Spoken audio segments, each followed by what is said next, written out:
So, what does your door look like? Pink, like my birthday cake. 3 Oh, we have to hide. Anderson shelter. And I'd just like you to take those few breaths, and you're going to take a nice deep breath now.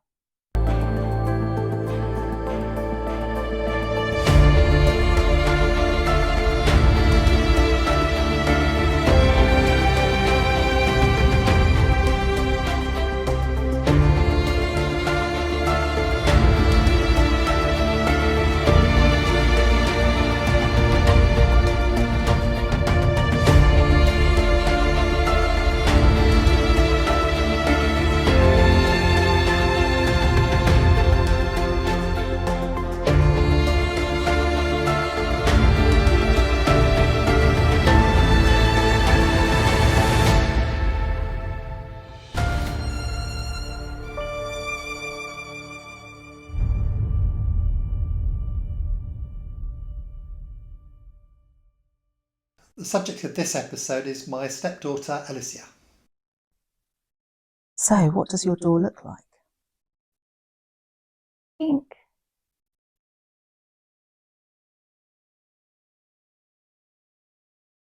Does it have any other characteristics? Like my birthday cake.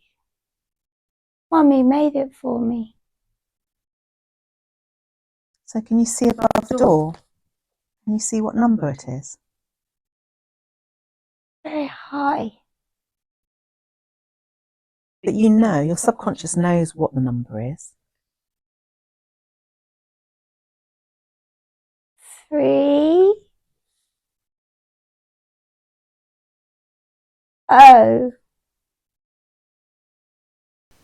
When Alicia started talking, I really thought, wow. And then I wasn't so sure, because I've actually never really had a client that's kind of gone into talking like a child, or having an accent, or going straight back to a certain cultural phraseology, anything like that. I've actually never had a client start talking as a child. I've heard of people having clients who have gone back into childhood and started talking in an infantile voice. I've heard people say that they've had clients start talking in accents or even different languages, but I've not really experienced that. And I was taken aback, shall we say. So I can be quite sceptical about things. I don't always go straight in there and believe that they're in trance. So obviously I sort of continued to watch her, and I do feel that she was in trance. How deep she was at that stage, I'm not sure, but I do feel that she certainly was using what she was saying from her subconscious. 3 Oh. Circle. Mm-hmm. Okay.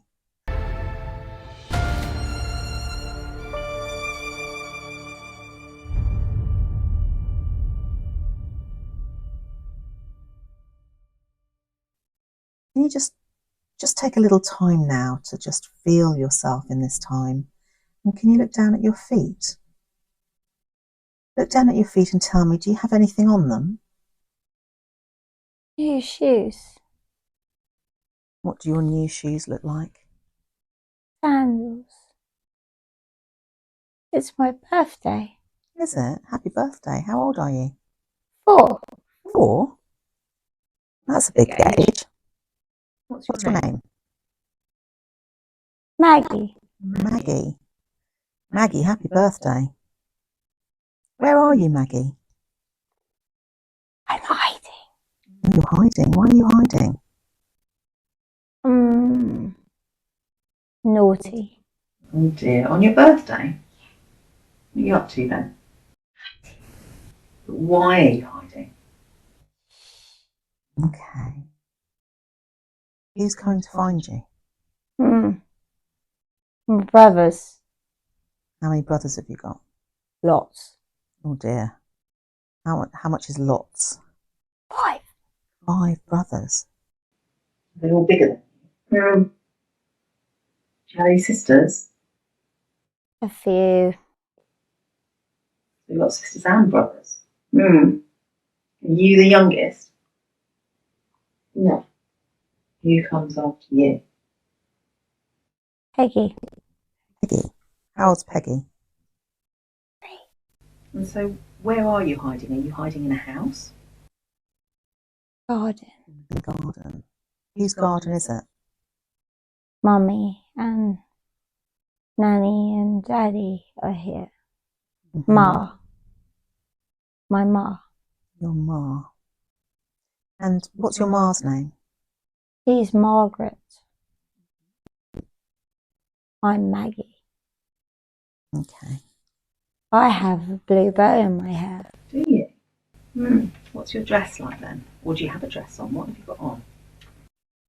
It's blue, the same as my bow. Can you describe it to me? Blue. What shape is it? There's long arms. What's your favourite colour? Blue. Okay. And where is this garden? Where do you live, Maggie? These. Okay. So let that image fade now. Just allow those images to fade. While she was Maggie, she started swatting away bees, and that was quite interesting because in the kitchen, prior to starting filming, we'd had a conversation that she had gone for a regression a few years ago and had been told that she died from a bee sting. I think it was in the Roman time or something, and she obviously had an anaphylactic shock and she died. And what was quite interesting was when she started to feel a little bit unsure, when we were going a bit deeper into her subconscious, maybe bringing up something that she didn't feel comfortable with, she started swatting away the bees. And that, I felt, was suggestion, because we'd actually talked about it prior to starting filming. It was in her immediate subconscious, and so she was a bit maybe nervous and started swatting away the bees. So that was quite an interesting point about keeping language clean, about how sometimes watching a film can start something. It's like when we dream, sometimes we can watch a horror movie and then the dream that we have that night has got an element of that horror movie in it. It's because it's gone into our subconscious and we're starting to bring it up as part of our thought process.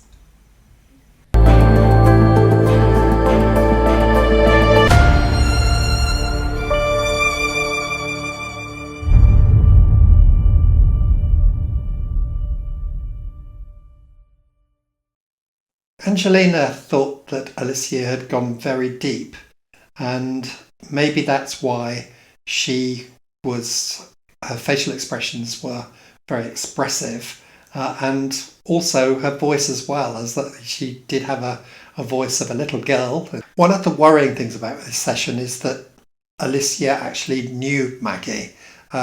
Maggie would have been quite old when Alicia was young. She was remembering the life of my wife's aunt, or it might be great aunt, can't remember, but the family story, the facts in it were, as far as I'm aware, correct, but I think Alicia would have been aware of the story. At least one psychic has in the past told Alicia that her guardian angel is her great aunt, and she's very similar in personality apparently to her great aunt Maggie. And so maybe Alicia was tapping into the memory of her great aunt, her guardian angel, if you like. If Maggie is Alicia's guardian angel, it's just possible that maybe she locked on to Maggie's energy and memories, and that's what we saw in the hypnotic session. Who knows, but I think that I doubt very much that she was remembering a past life of her own. She was either tapping into another memory, or she was recalling information that she'd been told when she was younger and was able to recall. I have read in books on lives between lives that your higher self can split into more than one soul, that only a small part of the energy of your higher self comes down to earth. And so maybe Alicia and Maggie could be small parts of the same higher soul. I can hear a siren. A siren. Where are you then? There's smoke. Smoke. Are you inside or outside? People are hiding, running. Okay. What year is it? Bombs. Oh, okay. Who's dropping the bombs? Germans. So, these bombs and the Germans, what year is it then?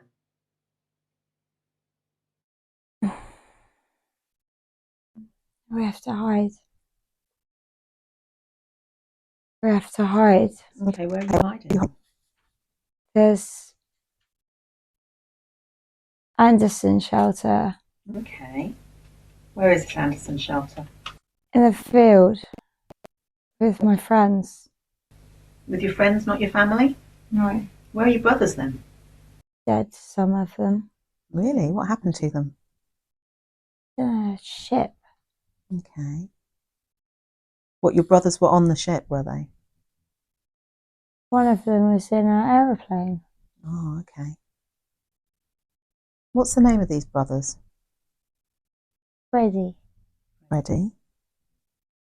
What's the other brother called?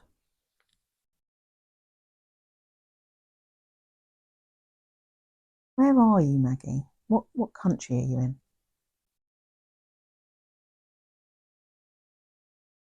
Kent. Kent. Do you know where you are in Kent? Farm. Farm. Okay. And this farm, is it a family farm? And we pick hops. Okay. Where have you come from then? That's if Kent isn't home, where's home? London. Okay. Whereabouts in London? Millwall. Millwall. And that's where you lived with your lots of brothers and lots of sisters. And my chicken. And your chicken. And so what was your mum's name? She was Peggy, was she? Margaret. Oh, Margaret, of course. Peggy was a sister, wasn't she? My sister. Yeah. So what's the surname? What's your surname then? I'm Jackson. Jackson. You're Jackson. Is that your family name or your married name? Daddy's name. Okay. So are you married? No, it's my daddy's name. Oh, it's your daddy's name, Jackson. Hmm. Is that his surname or his first name? His second name. His second name. What's your dad's first name then? Shh, not Oh, how allowed. come? Get told off. Why would he get told off? Mummy doesn't like us saying that. Oh, really? You're not allowed to tell us your dad's name? No. Is it because he's very important? He got shot in the neck. Oh dear. Who shot him in the neck? Did it happen during this war? No. Well, you're quite safe with me. You can tell me who it is. Mm. I promise not to tell anyone. No? Okay, you're being a good girl, aren't you? Because Mum told you not to. Mm. So your name's Maggie Jackson. Mm. And your mum is called Margaret Jackson. Mm.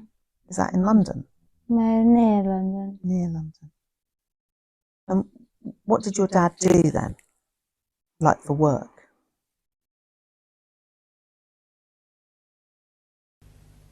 Do you know what your dad did for work?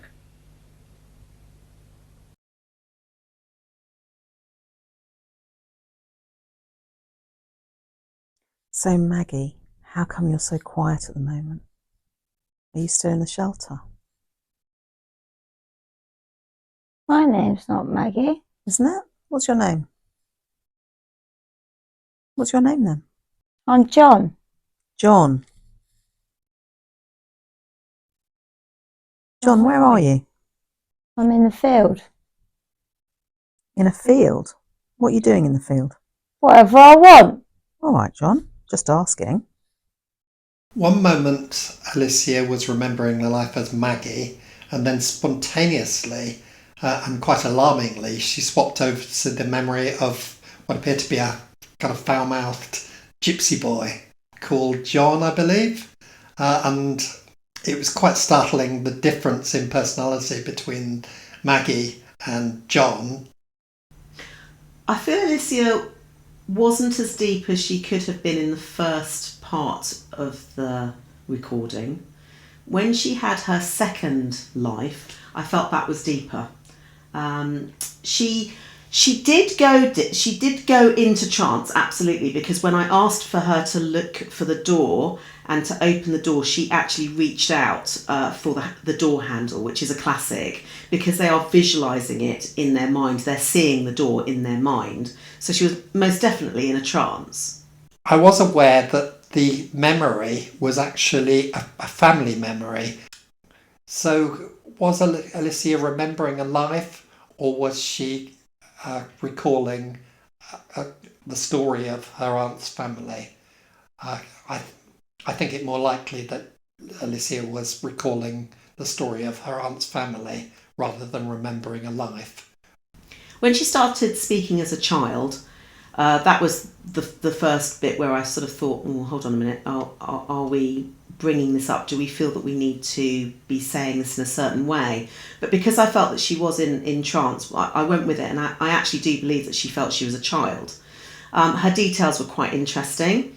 And then she started talking about, where she came from, and her mannerisms and everything were very interesting. I have since found out that obviously, being Nigel's stepdaughter, he knows a lot about the family history.